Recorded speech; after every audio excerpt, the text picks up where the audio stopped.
Good evening, family. Welcome to the Afro Latina Show. I am your host, Alicia Anabel Santos, La Diosa Dominicana, La Santera. Welcome to episode 95, Beginning the Journey. So I am reading The Alchemist. That's what I'm doing this week while I'm in recovery because I'm unable to write. And so we are going to reflect on the story and this journey of Santiago together. So I'm just going to read. Yesterday, the section that I read, Santiago's father gave him his blessing to go on the journey. We're on page 12. The horizon was tinged with red, and suddenly the sun appeared. The boy thought back to that conversation with his father and felt happy. He had already seen many castles and met many women, but none the equal of the one who awaited him several days hence. He owned a jacket, a book that he could trade for another, and a flock of sheep. But most important, he was able every day to live out his dream.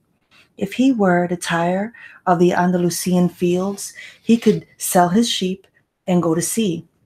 By the time he had had enough of the sea, he would already have known other cities, other women, and other chances to be happy.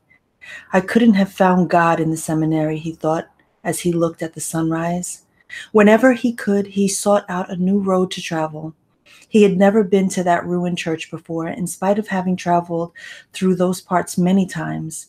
The world was huge and inexhaustible. He had only to allow his sheep to set their route for a while, and he would discover other interesting things. The problem is that they don't even realize that they're walking a new road every day. They don't see that the fields are new and the seasons change. All they think about is food and water. Maybe we're all that way, the boy mused. Even me. I haven't thought of other women since I met the merchant's daughter. Looking at the sun, he calculated that he would reach Tarifa before midday. There he could exchange his book for a thicker one, fill his wine bottle, shave, and have a haircut. He had to prepare himself for his meeting with the girl, and he didn't want to think about the possibility that some other shepherd with a larger flock of sheep had arrived before him and asked her for her hand. It's the possibility of having a dream come true that makes life interesting, he thought, as he looked again at the position of the sun and hurried his pace.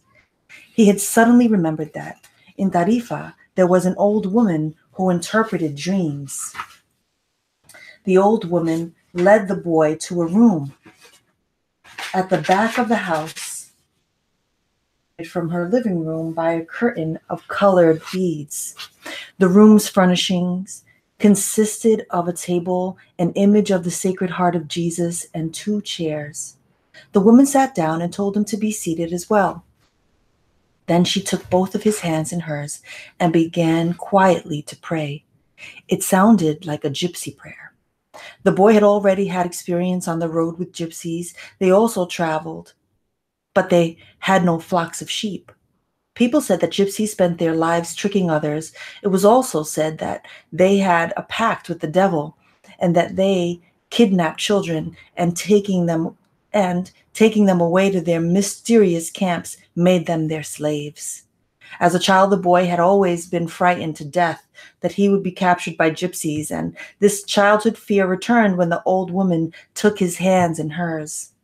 But she has the Sacred Heart of Jesus there, he thought, trying to reassure himself. He didn't want his hands to begin trembling. Showing the old woman that he was fearful, he recited an Our Father silently. Very interesting, said the woman, never taking her eyes from the boy's hands, and then she fell silent. The boy was becoming nervous. His hands began to tremble, and the woman sensed it. He quickly pulled his hands away. I didn't come here to have you read my palm, already regretting having come. He thought for a moment that it would be better to pay her fee and leave without learning a thing, that he was giving too much importance to his recurrent dream. You came so that you could learn about your dreams, said the old woman, and dreams are the language of God. When he speaks in our language, I can interpret what he has said. But if he speaks in the language of the soul, it is only you who can understand. But whichever it is, I'm going to charge you for the consultation. Another trick, the boy thought, but he decided to take a chance. A shepherd always takes his chances with wolves and with drought, and that's what makes a shepherd's life exciting. I have had the same dream twice, he said. I dreamed that I was in a field with my sheep when a child appeared and began to play with the animals. I don't like people to do that because the sheep are afraid of strangers, but children always seem to be able to play with them without frightening them. I don't know why. I don't know how animals know the age of human beings. Tell me more about your dream, said the woman. I have to get back to my cooking, and since you don't have much money, I can't give you a lot of time. The child went on, playing with my sheep for quite a while, continued the boy, a bit upset, and suddenly the child took me by both hands and transported me to the Egyptian pyramids. He paused for a moment to see if the woman knew what the Egyptian pyramids were, but she said nothing. Then, at the Egyptian pyramids, he said the last three words slowly, so that the old woman would understand. The child said to me, "If you come here, you will find a hidden treasure." And just as she was about to show me the exact location, I woke up both times. The woman was silent for some time. Then she again took his hands and studied them carefully. "I'm not going to charge you anything now," she said, "but I want 1/10 of the treasure if you find it." The boy laughed out of happiness. He was going to be able to save the little money he had because of a dream about hidden treasure. "Well, interpret the dream," he said. "First, swear to me. Swear that you will give me 1/10 of your treasure in exchange for what I'm going to tell you." The shepherd swore that he would. The old woman asked him to swear again while looking at the image of the Sacred Heart of Jesus. "It's a dream in the language of the world," she said. "I can interpret it, but the interpretation is very difficult. That's why I feel that I deserve a part of what you find. And this is my interpretation. You must go to the pyramids in Egypt. I have never heard of them, but if it was a child who showed them to you, they exist. There you will find a treasure that will make you a rich man." The boy was surprised and then irritated. He didn't need to seek out the old woman for this, but then he remembered that he wasn't going to have to pay anything. "I didn't need to waste my time just for this," he said. "I told you that your dream was a difficult one. It's the simple things in life that are the most extraordinary. Only wise men are able to understand them, and since I am not wise, I have had to learn other arts, such as the reading of palms. Well, how am I going to get to Egypt? I only interpret dreams. I don't know how to turn them into reality. That's why I have to live off what my daughters provide me with. And what if I never get to Egypt? Then I don't get paid. It wouldn't be the first time." And the woman told the boy to leave, saying that she had already wasted too much time with him. So the boy was disappointed. He decided that he would never again believe in dreams. He remembered that he had a number of things he had to take care of. He went to the market for something to eat. He traded his book for one that was thicker, and he found a bench in a plaza where he could sample the new wine he had brought. The day was hot, and the wine was refreshing. The sheep were at the gates of the city in a stable that belonged to a friend. The boy knew a lot of people in the city. That was what made traveling appealing to him. He always made new friends, and he didn't need to spend all of his time with them. When someone sees the same people every day, as had happened with him at the seminary, they wind up becoming a part of that person's life, and then they want the person to change. If someone isn't what others want them to be, the others become angry. Everyone seems to have a clear idea of how other people should lead their lives, but none about his or her own. He decided to wait until the sun had sunk a bit lower in the sky before following his flock back through the fields. 3 days from now, he would be with the merchant's daughter. He started to read the book he had bought. On the very first page, it described a burial ceremony, and the names of the people involved were very difficult to pronounce. If he ever wrote a book, he thought, he would present one person at a time so that the reader wouldn't have to worry about memorizing a lot of names. When he was finally able to concentrate on what he was reading, he liked the book better. The burial was on a snowy day, and he welcomed the feeling of being cold. As he read on, an old man sat down at his side and tried to strike up a conversation. "What are they doing?" the old man asked, pointing at the people in the plaza. "Working," the boy answered dryly, making it look as if he wanted to concentrate on his reading. Actually, he was thinking about shearing his sheep in front of the merchant's daughter so that she could see that he was someone who was capable of doing difficult things. He had already imagined this scene many times. Every time, the girl became fascinated when he explained that the sheep had to be sheared from back to front. He also tried to remember some good stories to relate as he sheared the sheep. Most of them he had read in books, but he would tell them as if they were from his personal experience. She would never know the difference because she didn't know how to read. Meanwhile, the old man persisted in his attempt to strike up a conversation. He said that he was tired and thirsty and asked if he might have a sip of the boy's wine. The boy offered his bottle, hoping that the old man would leave him alone.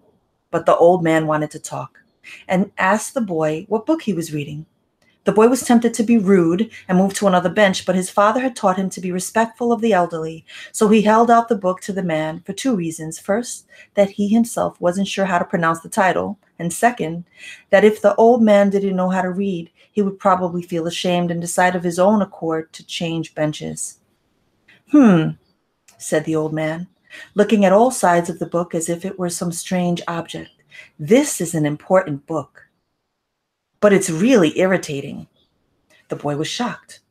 The old man knew how to read and had already read the book. And if the book was irritating, as the old man had said, the boy still had time to change it for another. "It's a book that says the same thing almost all the other it's a book that says the same thing almost all the other books in the world say," continued the old man. "It describes people's inability to choose their own personal legends. And it ends up saying that everyone believes the world's greatest lie." "What's the world's greatest lie?" the boy asked, completely surprised. "It's this, that at a certain point in our lives, we lose control of what's happening to us, and our lives become controlled by fate. That's the world's greatest lie." "That's never happened to me," the boy said. "They wanted me to be a priest, but I decided to become a shepherd." "Much better," said the old man, "because you really like to travel." He knew what I was thinking. The boy said to himself. The old man, meanwhile, was leafing through the book without seeming to want to return it at all. The boy noticed that the man's clothing was strange. He looked like an Arab, which was not unusual in those parts.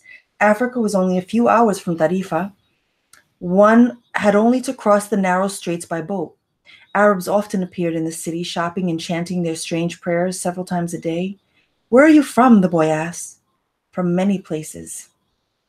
"No one can be from many places," the boy said. "I'm a shepherd and I have been to many places, but I come from only one place, from a city near an ancient castle. That's where I was born." "Well then, we could say that I was born in Salem." The boy didn't know where Salem was, but he didn't want to ask, fearing that he would appear ignorant. He looked at the people in the plaza for a while. They were coming and going, and all of them seemed to be very busy. "So what is Salem like?" he asked, trying to get some sort of clue. "It's like it always has been." No clue yet, but he knew that Salem wasn't in Andalusia. If it were, he would already have heard of it. "And what do you do in Salem?" he insisted. "What do I do in Salem?" the old man laughed. "Well, I'm the king of Salem." People say strange things, the boy thought. People say strange things, the boy thought. Sometimes it's better to be with the sheep who don't say anything, and better still to be alone with one's books. They tell their incredible stories at the time when you want to hear them, but when you're talking to people, they say some things that are so strange that you don't know how to continue the conversation. "My name is Melchizedek," said the old man. "How many sheep do you have?" "Enough." "Enough," said the boy. He could see that the old man wanted to know more about his life. Well, then, we've got a problem. I can't help you if you feel you've got enough sheep. The boy was getting irritated. He wasn't asking for help. It was the old man who had asked for a drink of his wine and had started the conversation. Give me my book, the boy said. I have to go and gather my sheep and get going. Give me 1/10 of your sheep, said the old man, and I'll tell you how to find the hidden treasure. The boy remembered his dream, and suddenly everything was clear to him. The old woman hadn't charged him anything, but the old man, maybe he was her husband, was going to find a way to get much more money in exchange for information about something that didn't even exist. The old man was probably a gypsy too. But before the boy could say anything, the old man leaned over, picked up a stick, and began to write in the sand of the plaza. Something bright reflected from his chest with such intensity that the boy was momentarily blinded. With a movement that was too quick for someone his age, the man covered what it was with his cape. When his vision returned to normal, the boy was able to read what the old man had written in the sand. There in the sand of the plaza of that small city, the boy read the names of his father and his mother and the name of the seminary he had attended. He read the name of the merchant's daughter, which he hadn't even known, and he read things he had never told anyone.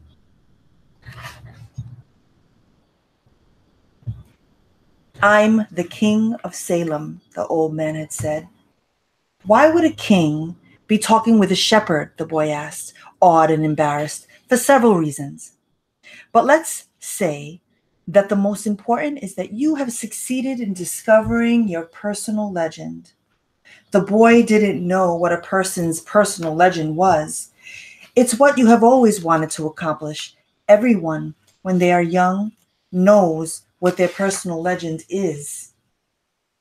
At that point in their lives, everything is clear and everything is possible. They are not afraid to dream and to yearn for everything that they would like to see happen to them in their lives. But as time passes, a mysterious force begins to convince them that it will be impossible for them to realize their personal legend. None of what the old man was saying made much sense to the boy, but he wanted to know what the mysterious force was. The merchant's daughter would be impressed when he told her about that.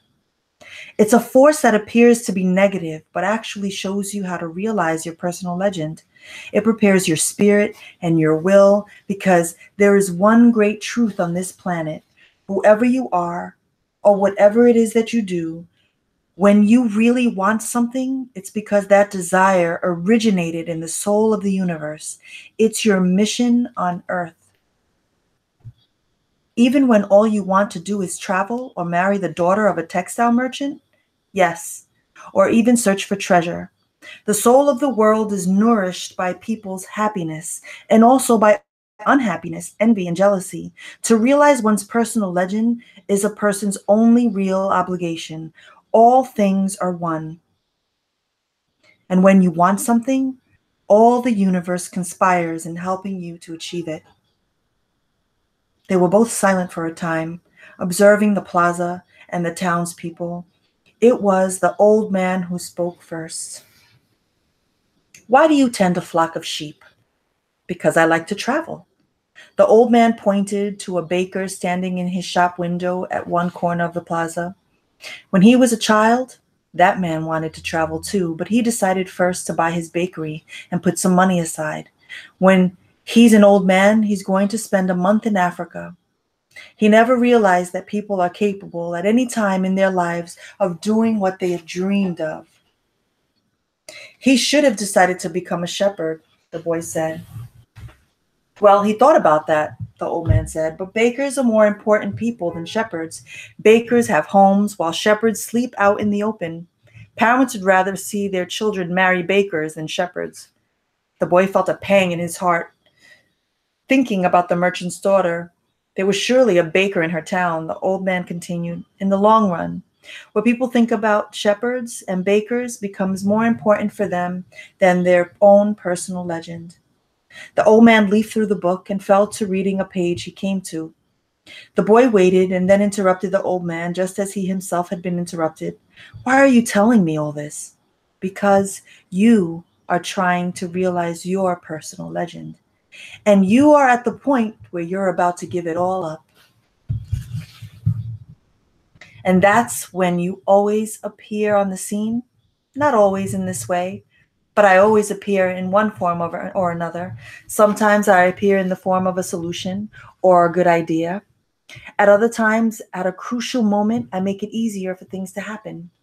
There are other things I do too, but for the most part,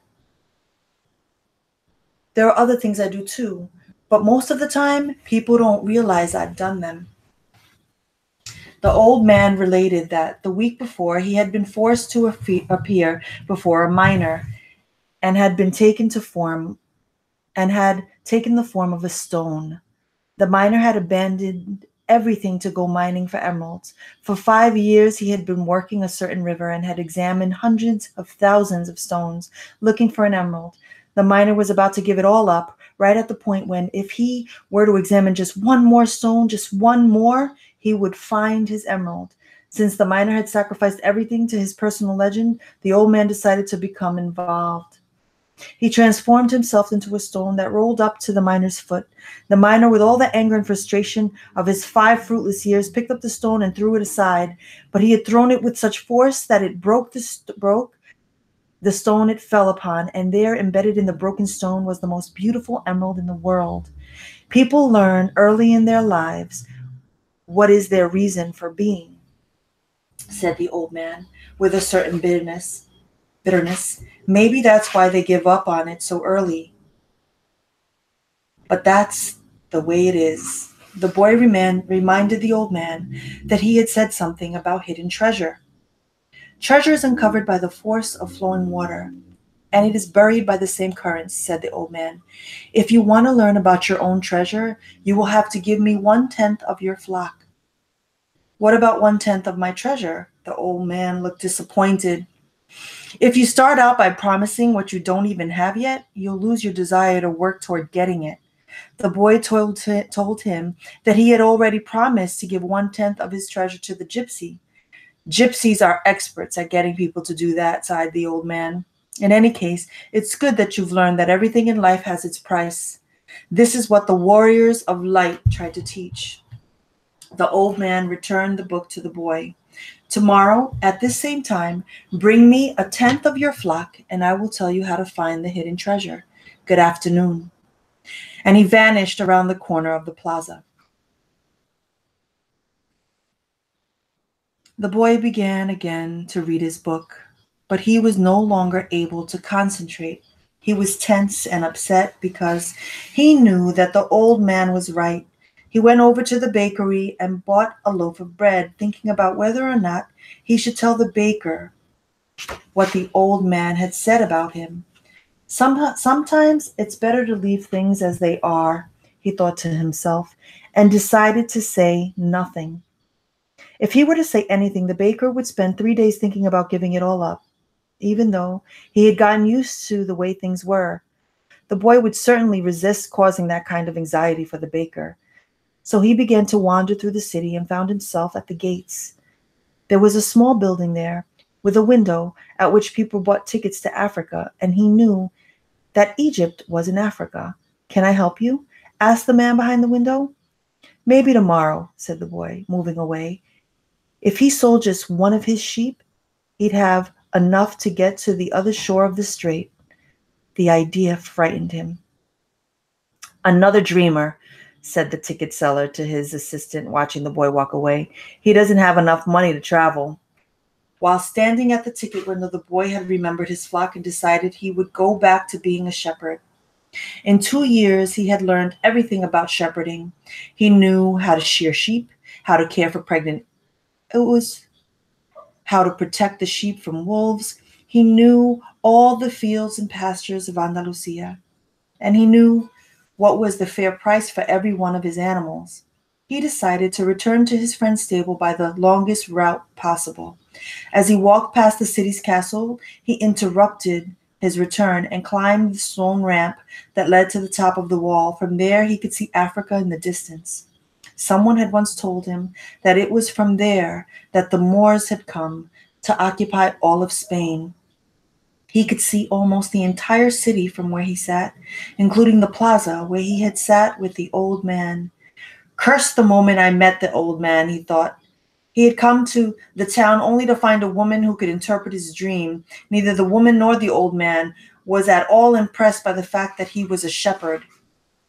They were solitary individuals who no longer believed in things and didn't understand that shepherds become attached to their sheep. He knew everything about each member of his flock. He knew which ones were lame, which one was to give birth 2 months from now, and which were the laziest. He knew how to shear them and how to slaughter them. If he ever decided to leave them, they would suffer. The wind began to pick up. He knew that wind. People called it the Levante, because on it the Moors had come from the Levant at the eastern end of the Mediterranean. The Levanter increased in intensity. Here I am between my flock and my treasure, the boy thought. He had to choose between something he had become accustomed to and something he wanted to have. There was also the merchant's daughter, but she wasn't as important as his flock because she didn't depend on him. Maybe she didn't even remember him. He was sure that it made no difference to her on which day he appeared. For her, every day was the same. And when each day is the same as the next, it's because people fail to recognize the good things that happen in their lives every day that the sun rises. I left my father, my mother, and the town castle behind. They have gotten used to my being away, and so have I. The sheep will get used to my not being there, too, the boy thought. From where he sat, he could observe the plaza. People continued to come and go from the baker shop. A young couple sat on the bench where he had talked with the old man, and they kissed. That baker, he said to himself without completing the thought. The Levanter was still getting stronger, and he felt its force on his face. The wind had brought the Moors, yes, but it had also brought the smell of the desert and of veiled women. It had brought with it the sweat and the dreams of men who had once left to search for the unknown and for gold and adventure and for the pyramids.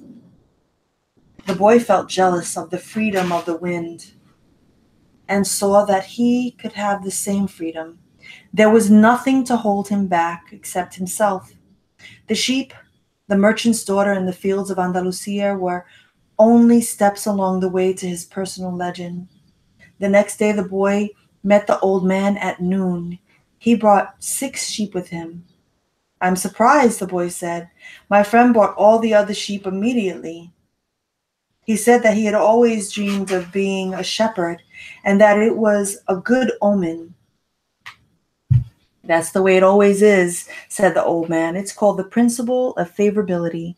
When you play your cards the first time, you are almost sure to win. Beginner's luck. Why is that? Because there is a force that wants you to realize your personal legend. And because there is a force that wants you to realize your personal legend, it whets your appetite with a taste of success. Then the old man began to inspect the sheep, and he saw that one was lame. The boy explained that it wasn't important since that sheep was the most intelligent of the flock and produced the most wool. Where is the treasure, he asked. It's in Egypt, near the pyramids. The boy was startled. The old woman had said the same thing, but she hadn't charged him anything. In order to find the treasure, you will have to follow the omens. God has prepared a path for everyone to follow. You have to read the omens that he left for you. Before the boy could reply, a butterfly appeared and fluttered between him and the old man. He remembered something his grandfather had once told him, that butterflies were a good omen. Like crickets and like grasshoppers, like lizards and 4-leaf clovers. That's right, said the old man, able to read the boy's thoughts. Just as your grandfather taught you, these are good omens. The old man opened his cape, and the boy was struck by what he saw. The old man wore a breastplate of heavy gold, covered with precious stones. The boy recalled the brilliance he had noticed on the previous day. He really was a king. He must be disguised to avoid encounters with thieves. Take these, said the old man, holding out a white stone and a black stone that had been embedded at the center of the breastplate. They are called Urim and Thummim. The black signifies yes, and the white no. When you are unable to read the omens, they will help you to do so. Always ask an objective question, but if you can, try to make your own decisions. The treasure is at the pyramids, that you already know, but I had to insist on the payment of 6 sheep because I helped you to make your decision. The boy put the stones in his pouch. From then on, he would make his own decisions. The boy, don't forget that everything you deal with is only one thing and nothing else. And don't forget the language of omens. And above all, don't forget to follow your personal legend through to its conclusion. But before I go, I want to tell you a little story.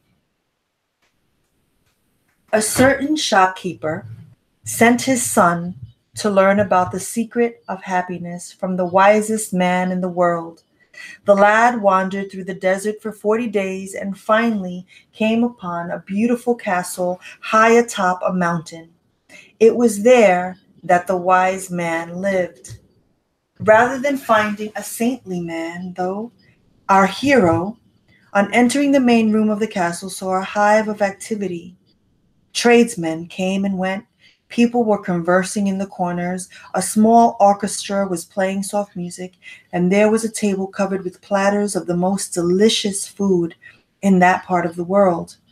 The wise man conversed with everyone, and the boy had to wait for 2 hours before it was his turn to be given the man's attention. The wise man listened attentively to the boy's explanation of why he had come, but told him that he didn't have time just then to explain the secret of happiness. He suggested that the boy look around the palace and return in 2 hours.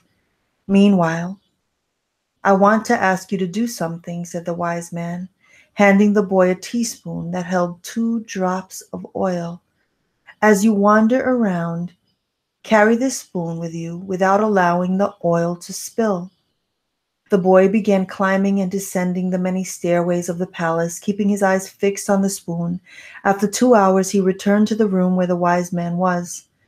Well, asked the wise man, did you see the Persian tapestries that are hanging in my dining hall?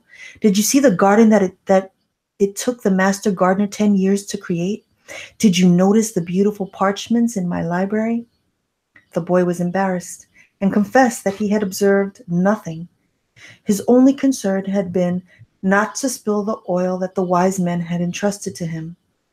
Then go back and observe the marvels of my world, said the wise man. You cannot trust a man if you don't know his house. Relieved, the boy picked up the spoon and returned to his exploration of the palace, this time observing all the works of art on the ceilings and the walls. He saw the gardens, the mountains all around him, the beauty of the flowers, and the taste with which everything had been selected. Upon returning to the wise man, he related in detail everything he had seen. But where are the drops of oil I entrusted to you? Asked the wise man. Looking down at the spoon he held, the boy saw that the oil was gone. Well, there is only one piece of advice I can give you, said the wisest of wise men. The secret of happiness is to see all the marvels of the world and never forget the drops of oil on the spoon. The shepherd said nothing.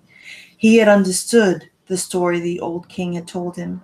A shepherd may like to travel, but he should never forget about his sheep. The old man looked at the boy and with his hands held together, made several strange gestures over the boy's head. Then taking his sheep, he walked away. I'm going to stop there. It's getting exciting. So I'm gonna close with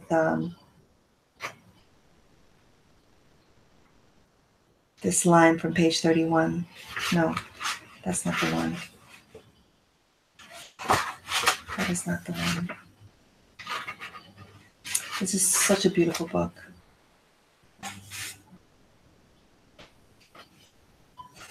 It's on page 24. It's a force that appears to be negative, but actually shows you how to realize your personal legend. It prepares your spirit and your will because there is one great truth on this planet. Whoever you are, or whatever it is that you do, when you really want something, it's because that desire originated in the soul of the universe. It is your mission on earth.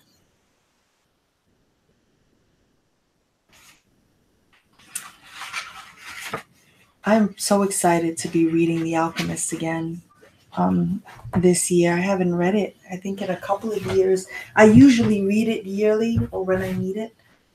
Um, I love to read it kind of like as like a check-in for where my heart is, where my soul is. You know, there's always a new lesson.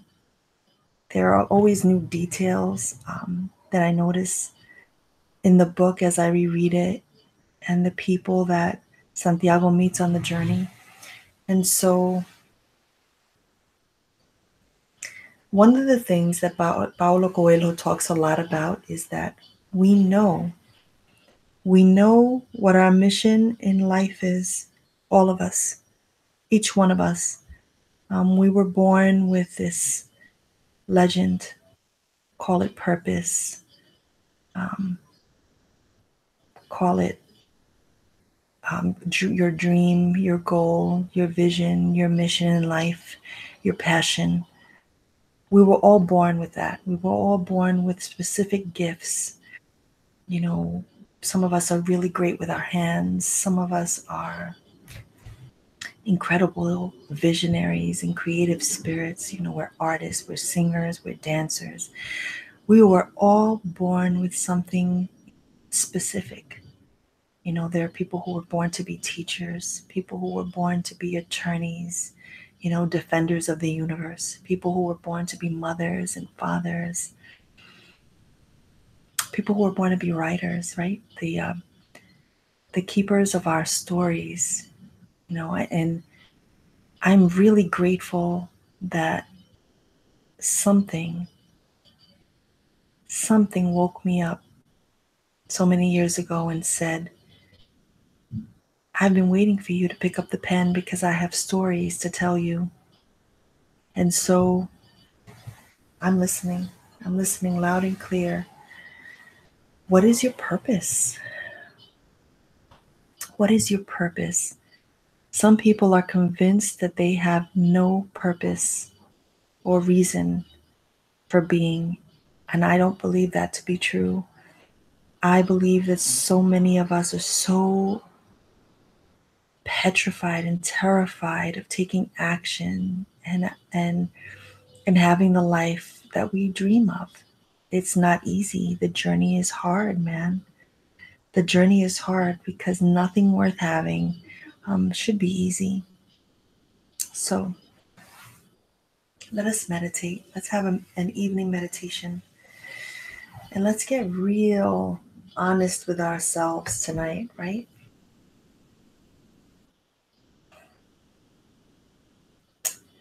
Let's breathe. Inhale, exhale, inhale,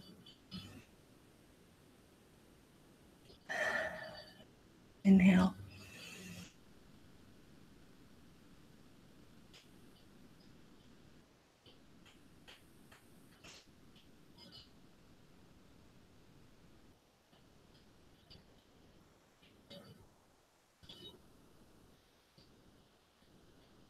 From as early as I can remember, what I know to be true is I was born to be what? What do you see? When you were little, what did you say you wanted to be when you grew up? And it's fine if there were people who kind of made you feel bad about that dream, or, you know, didn't encourage that dream or nurture that dream or provide a safe space for you to kind of build and grow into that dream. What did you want to be? What did you want to do?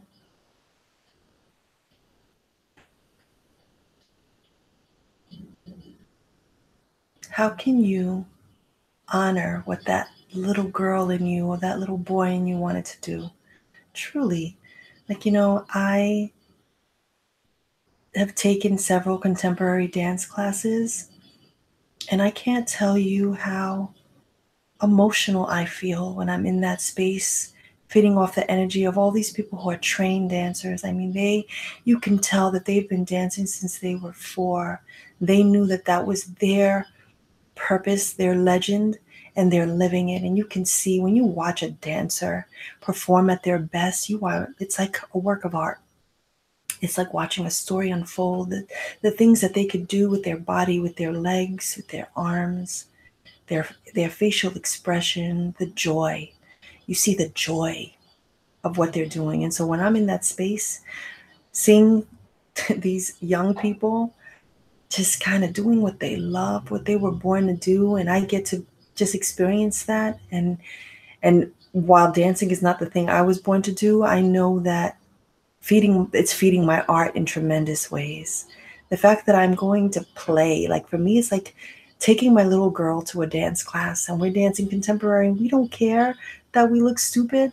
We're having fun. We're almost 50, throwing ourselves on the floor, having a good old time. What can you do for that little girl, that little boy? Like, did you want to be a track star? Did you want to run? Do you want to run the marathon? Like, think big. I think we get so consumed by it's too late. It's not too late. It's not too late. I mean, I know I will not be, in an Alvin Ailey dance troupe anytime soon, but that's not the point. The point is to be like the young boy walking in the castle with the spoon with 2 drops of oil and just experiencing life, focusing on what you're here to do, but living life, right? How can you live life more fully? Keep breathing.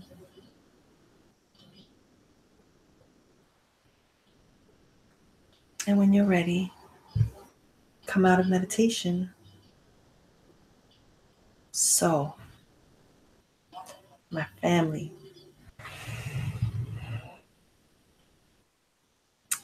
I think about the moment that I quit the comforts of my corporate gig, my salary job, insurance, 401ks, and pension, to stand in my power as a writer,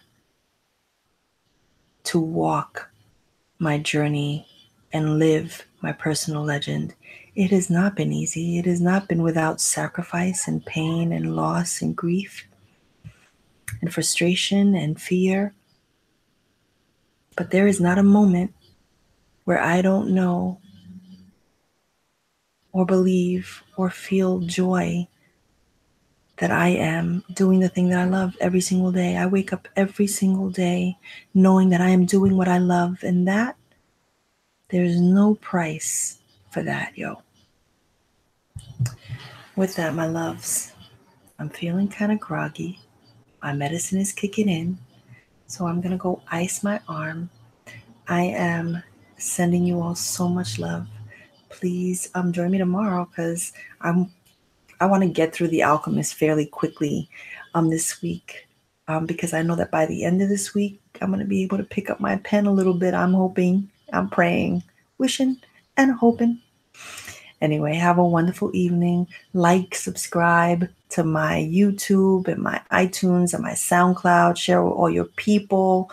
Find me on Instagram, Alicia La Santera and Afro Latina Show. Find me on Twitter, Diosa Dominicana, and Tumblr. And email me, check in. Tell me what's going on with you, what you need, how you feeling. info.alicianabel@gmail.com. Have a beautiful, beautiful evening. Peace.